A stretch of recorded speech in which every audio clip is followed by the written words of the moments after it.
Hello everyone, Manthroll here, and welcome to a bit of a new series. Well, not really new, because I said a long time ago about going into different MMOs and showing you guys what these different MMOs have to offer. Now, eventually I will be checking back in on Albion Online.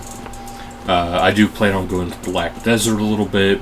You guys already have seen a lot about RuneScape, and a little bit of Final Fantasy XIV. Right now we're going to look a little into Warcraft. Now, I can't quite do the skilling right now because I haven't unlocked any skilling with this character because I have started a fresh account. But now when it comes to actually doing, let's say, a quest, now I'm in a different area than my quests are actually at. I had to complete a quest by going here, so that's why I'm heading back to where I originally was. But the really cool thing about this game is it has a very good style to it. The controls are good, there's a lot to do, and I mean a lot to do. Now you can see here in my mini-map, well actually you can't see my mini-map because my face is in the way. It'll have highlighted there in the blue, what you need to be currently doing for your different quests. It'll highlight, it'll have the marker to let you know, where you need to go. The combat, I'll show you guys a little bit here. I'm gonna queue for a dungeon. I don't know if I'll be able to get in because I am a DPS. I'm actually a warlock. Yeah, at 11 minutes I probably won't actually get into a dungeon with this video, which a dungeon is essentially, one of the biggest aspects of the combat of the game, other than raids. Raids are the biggest, and, well, if you're into it, the PvP aspect as well can be pretty important for people.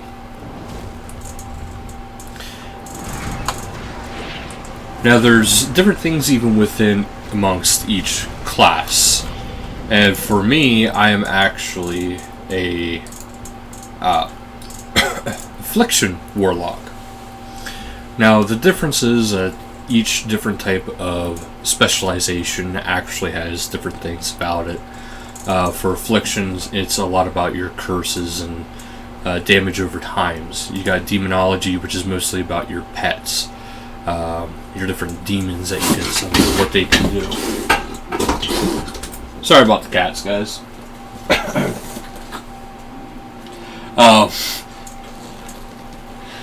But there's also Destruction, which is around, your actual full damage output, not damage over times, or just straight up hard hitting damage. So that's more about what that is about.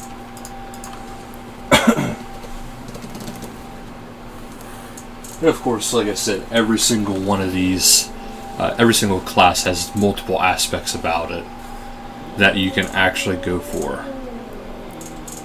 So it's not something that's going to be completely, hey, I'm this, everybody's the same thing. Because even within your specialization, you have different talents. And as you're going through, you can pick these different talents, and that'll actually give you even more customization within your current class. So some people, for instance, this one, I picked Absolute Corruption, which my one ability, the Corruption, is now a permanent attack, so it doesn't dissipate after 24 seconds like it normally, 14 seconds after it normally would. And here's actually a bigger target. And as you can see, all those little splashes of hits are actually, my damage over time abilities. Now, I also have ways of healing, so this really isn't a big deal to me.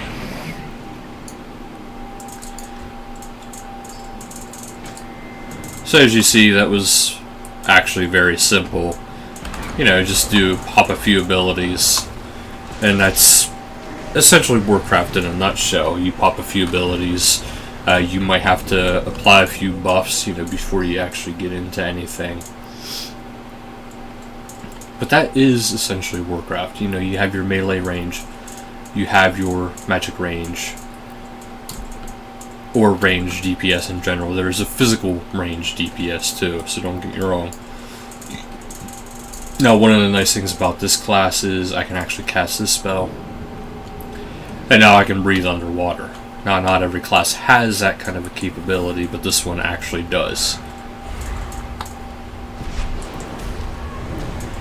The only thing I have to kind of keep in mind is he doesn't have that capability.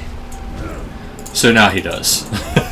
I can also cast that on other allies, if you will. Doesn't have to necessarily be a party member, but an ally. I don't think I could cast that on an enemy, but not sure quite why you would want to cast that on an enemy. You know, take advantage of the aspect that you can go underwater and be moderately okay.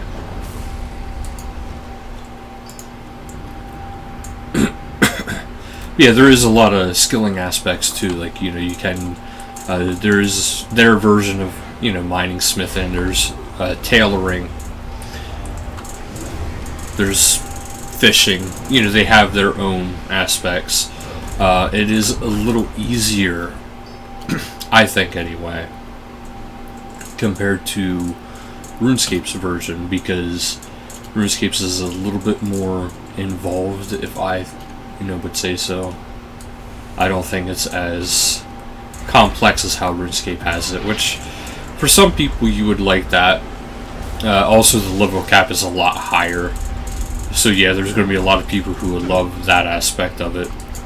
Maybe not some of the other aspects, but they would love that aspect. But this is my issue with a Warcraft quest. This here is a quest. I have to go and kill 12 of these, and I had to kill that big one there.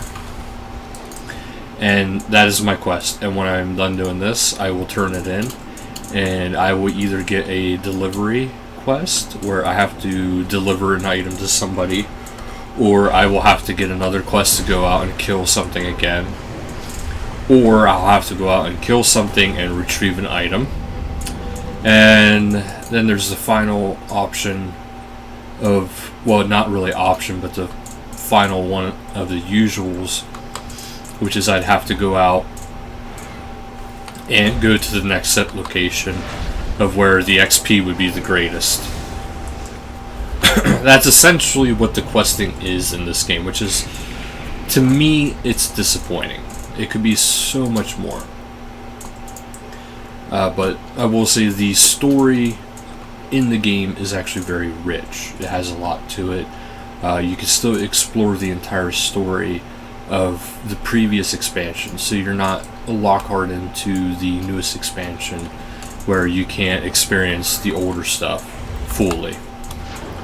It's just if there's a special event going on, you'll see the new stuff, but you might not be ready to actually play the new aspects yet.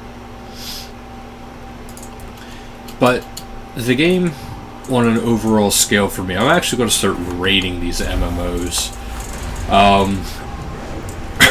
Warcraft, if it wasn't for how the questing is, I would have to give it a very high rating, and I would have to dock it down a little bit too, because of the customization feature. It's not quite as customizable as it used to be a long time ago with Wrath of the Lich King and Cataclysm. So, well, in those regards, I have to knock it down a little bit. I would have to knock it down to an 8. Graphically, it is getting a bit dated too, so that is another reason why I would have to knock it down just a little bit. But overall, it's a good game. But yeah, I would have to knock it down to at least an 8 for my recommendation list. Because I think it could be so much more, and I think there should be more aspects to the questing. Now, I know essentially with their questing is, you're kind of you're doing one part, and this entire camp or establishment would essentially be, an entire quest series, or like an entire quest for, RuneScape. Whereas for this one, it's split into a bunch of little tiny, smaller quests, which leads into the bigger aspect.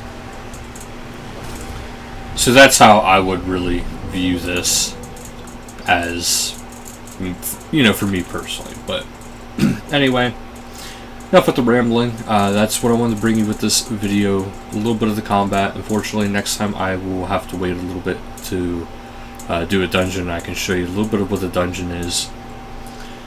Now, I will say, unfortunately, since I am a caster class, it can be kind of dragged back a bit. For example, if the tank is always melee, so, if the tank is running in and just running through stuff, I might not be able to have the damage output that I so desire, or other people desire. Because I have spells I have to cast. Now, my damage over time spells would be pretty good, but that's essentially all it would really be. But that'll do it for this episode, so thank you guys so much for watching, and until next time, later guys.